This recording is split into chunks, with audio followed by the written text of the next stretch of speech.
Watch, learn, be inspired. With talks about life's lessons by ASDS Hector. Hello everyone. Welcome to another episode of Life's Lesson. You know what? I shot this concept in Baguio City kasi 4 days ako doon eh. I was there for 4 days and I have some realizations in life. But sa hindi ma-explain na dahilan, dalawang videos ko ay nasira. Talagang hindi ko maintindihan ah, bakit hindi siya nag-record properly, where in fact in other areas na record ko ay okay naman. Siguro nga totoo na may, may mga unexplained elements in teacher's camp. Kasi sa teacher's camp ko siya na-record. Anyway, to give background to this life's lessons, sharing of principles now. This is based on my experience. Kasi last 2011, I happened to attend yung executive management training ng NEA. This is intended for superintendent's passer. But since 2010 passers ay kaunti lang, there are only 19 passers.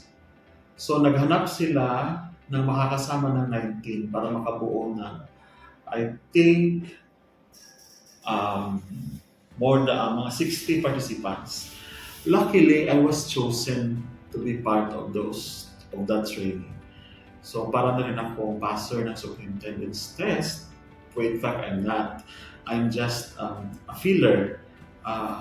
Parang naidagdag kami sa 19 para makumpleto kasi alangan naman daw yung 19 lang ang kanilang i-train. So napakasayang. So gusto nila yung mga potential superintendents in the future ay isali nila. Luckily, I was chosen to represent Agusan del Sur.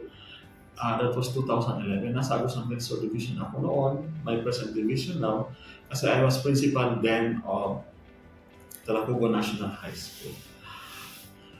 Well, because of the training, I realized that I can make a difference being a leader. So, these principles that I will be sharing is based on that experience. Kasi I prayed a lot na sana ibigay sa akin. Very historic nang dumating ako doon last June 1 during the opening. I saw the same structures. Although may mga improvements na in the teacher's camp, I saw the same structures that made me realize that indeed miracles and dreams do come true. So what's my principles in life? Kasi I really dream of this, becoming a leader in the Department of Education. So the first principle is, you must have a dream. Dream to have a dream. Kasi pag wala kang dream in life, you will not have a goal on what to achieve in life. So you must have a dream in order for you to plan how to achieve that. So my dream really is to become a leader like an ASDS or SDS in the future. So you must have a dream because that will be the basis of all your effort in obtaining that, summoning all the positive energies in the universe. So your dream is the foundation of your well-being. You must have dream in order for you to move forward positively and hoping that someday you'll be able to achieve that dream in life, that dream of yours. So that's the basic principle. Kasi kung wala kang dream, wala kang interest, come what may, you will never be passionate about your work. You will never be enthusiastic about what you have achieved. But if you have that dream, you will be interested sa iyong pagbangon every day because you have that goal to achieve. The second principle is you must trust the timing of our Almighty Father. Importante po ang timing. Kasi last 2013, gusto ko na sana mag-take ng superintendent's test. I was not able to take it because I was not qualified. Kasi kailangan salary grade 21. So instead, I pursued with my SES eligibility. Luckily, with just one take, all of the stages, I got it. I got it. So, ang timing ko pala ay nasa 2015. Hindi pa niya ibibigay sa 2013 na pumasa ako sa isang side ng examination. That is the Educational Management Test. So, I am destined to pass on 2015. So, trust His timing.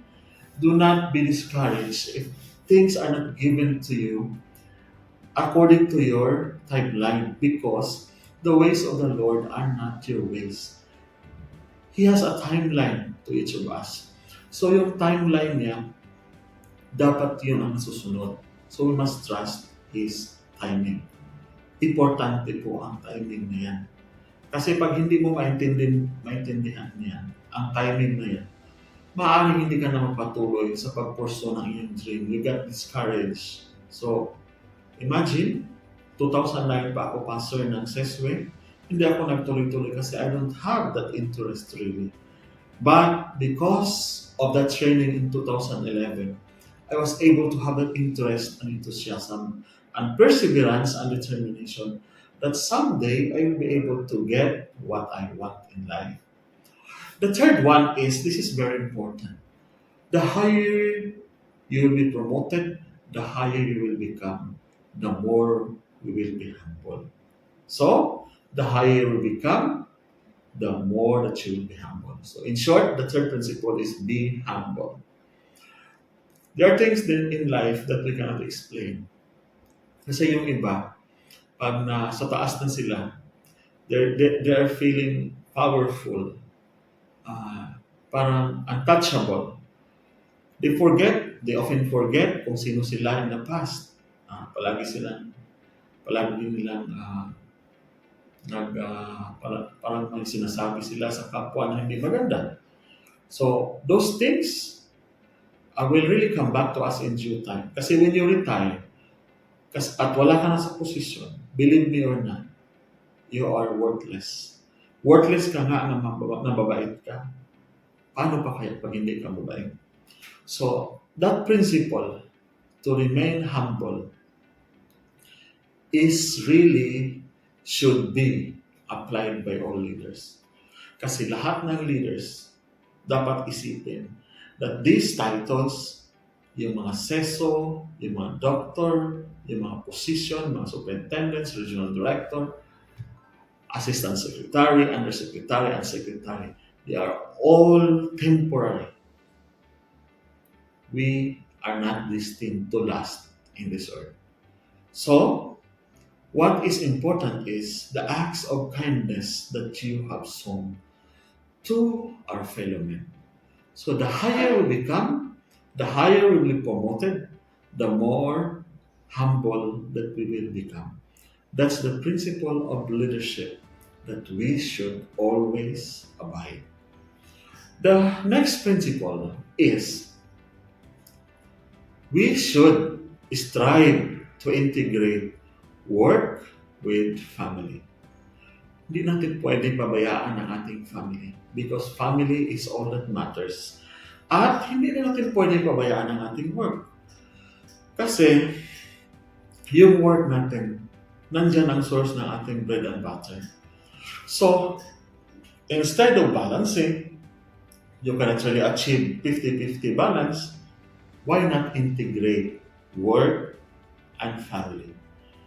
Remember, there's no success that can compensate failure in the home. It is very important to take good care of our family.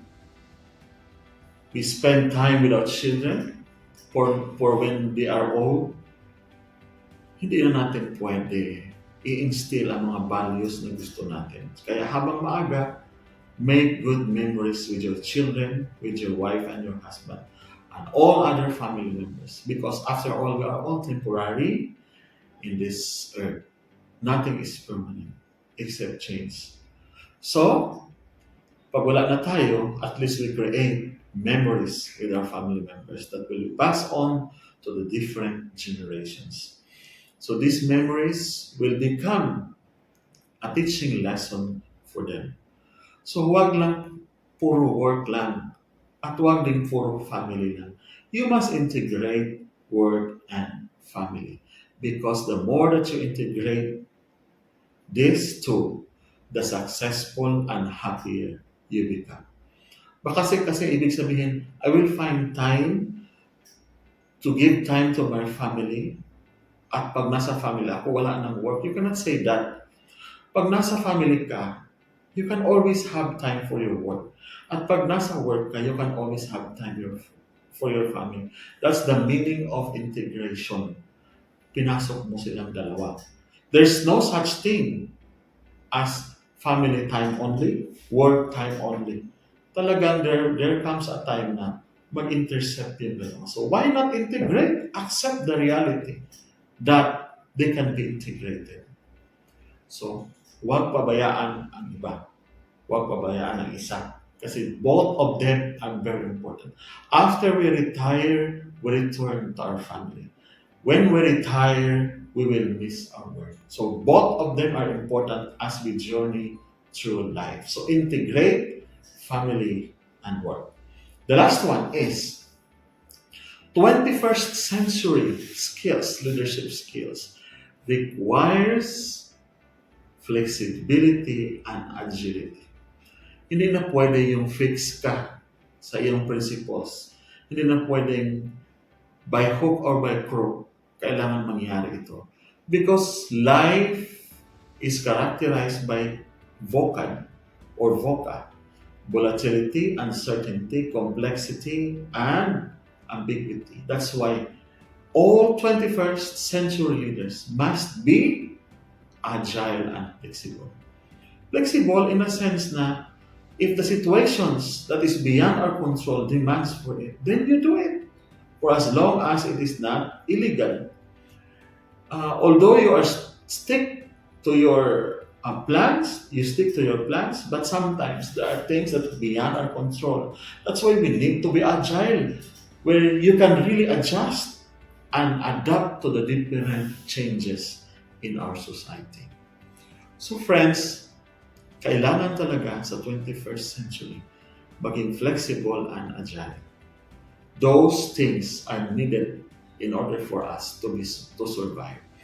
Because it is said that in this era, it is not the strongest nor the brightest that will survive, but the ones who will survive are those adaptable to change. So flexibility and agility is very, very important. Okay? Let's have a recap. You must have a dream, then trust His timing. The next one is you must remain humble. Next one is you integrate your work and family. The last one is you must be flexible and agile. So these 5 principles somewhat helped me achieve initially my dream. Kasi pagiging ASDS, hindi naman basta-basta din yan. Kuha na ako ng item, na CISO 6 na ako. I think I am on the top of my bucket list na nakuha ko na ang third level post. At bonus na lang kung gagawin pa niya akong school division superintendent or as I climb into the ladder of success. Please do not forget those principles that I realize this is very historic for me kasi bumalik ako sa Baguio. Gusto ko nga sana doon i-shoot ito. Kaya lang may mga kababalaghan. Talagang hindi siya mag-record. So I have shoot it here in my office. So friends, success is somewhat subjective. It depends on your contentment. Kung saan ka kontento sa buhay mo. So, applying these 5 principles might be applicable to you too, aspiring 21st century leaders. Thank you for watching my vlog always. This is Life's Lessons. Watch, learn, be inspired with Talks About Life's Lessons by ASDS Hector.